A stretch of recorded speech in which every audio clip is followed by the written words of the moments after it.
A foreign country has confirmed tensions on Eritrea Ethiopia border. The country has released a report on the situation in border areas.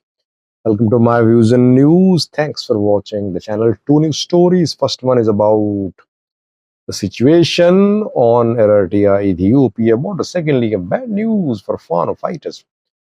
Government people making big claims about Fano fighters were surrendering.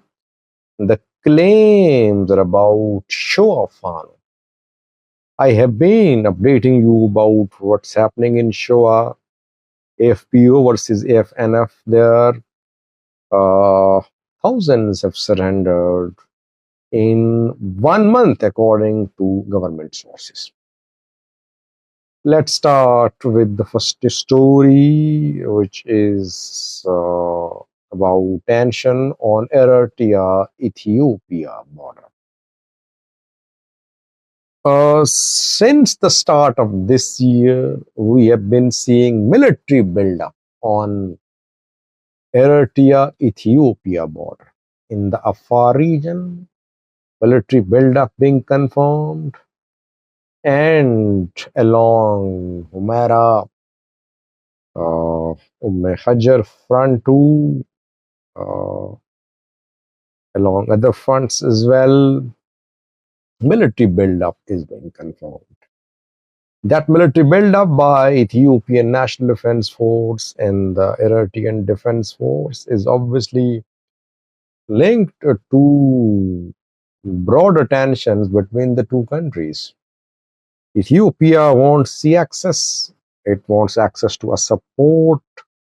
It is offering shares in good in Ethiopian Airlines, but it wants full rights on a port, especially on a support. Eritrea refusing to talk to Ethiopia on this issue, saying not an inch of Eritrean territory is up for sale. Tensions there. Canadian government has released a report about situation in Eritrea and security situation in border areas. The Canadian government has advised its citizens against all travel to Eritrea. They say unless there are critical demands, critical issues, no Canadian should travel to Eritrea. This warning against travel to Eritrea is not linked to internal security situation or internal human rights situation.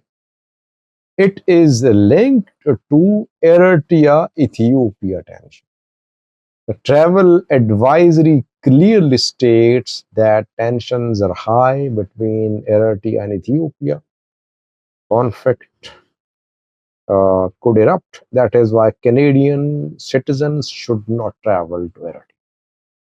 Secondly, the Canadian government has advised its citizens to stay away from the border. It is advising its citizens to stay more than 25 kilometers away from Eritrea Ethiopia border. Advice is for those Canadians who want to travel to Eritrea at every cost because they have some critical issues to handle, some emergency engagements in Eritrea. But even they are being advised that they should not visit any border area. They should stay away from borders. Why? Because there is military buildup in border areas. Though in Tigray, Eritrea border area situation is improving. The two sides are holding meetings. They have been seen at some ceremonies celebrating their union or their engagements. Tigray and the Eritreans, they have been seen together in at least 3 videos in the last few days.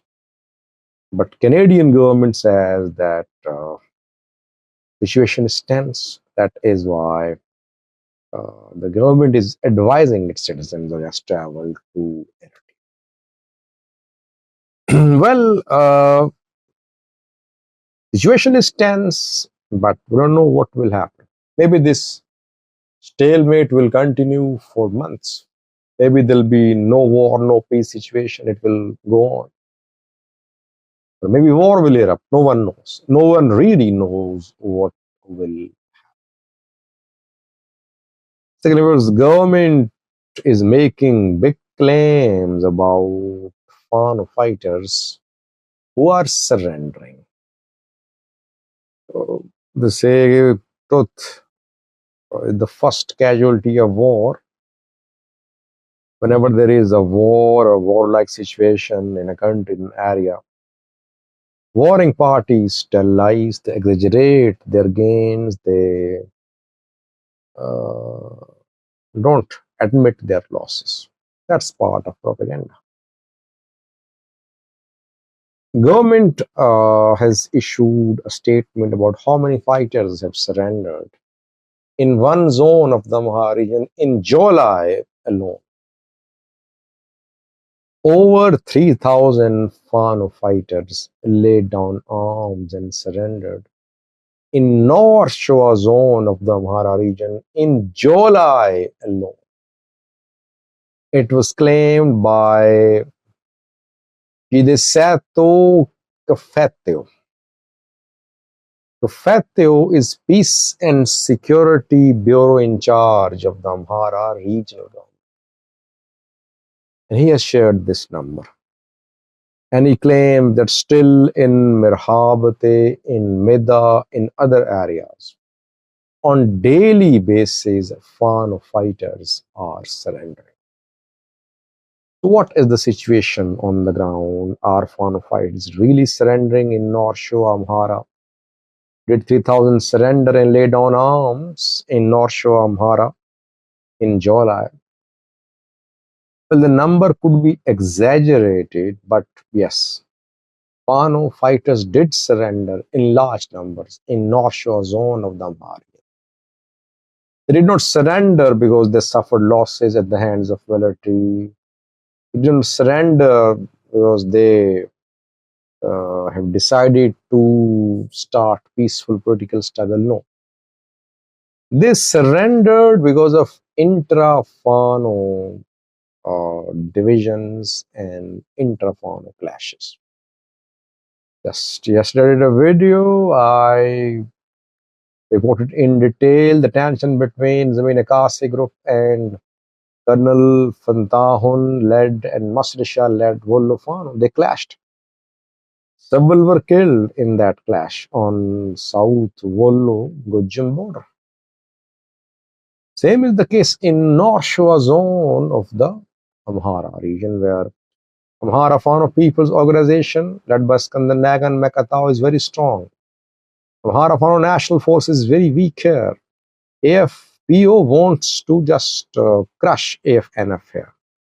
AFNF wants to expand here, though AFNF is fighting internal divisions too. And I did several videos in the last few weeks sharing details of the fighting between AFNF and AFPO in North Shore zone of the Amhara region. My report's being confirmed now. These people are surrendering because they fear that they could be killed. Not by the military, but by AFPO or AFNF. AFNF people, I think, are surrendering more. It's difficult for them to operate in North Shore Amhara. One main Fano commander in North Shore Amhara was arrested, or he just turned himself in, Colonel Asad McConnell, last year. So Shoa, North Shoa is seeing the worst internal divisions in Fano. That is why Fano fighters are surrendering. Thanks for watching.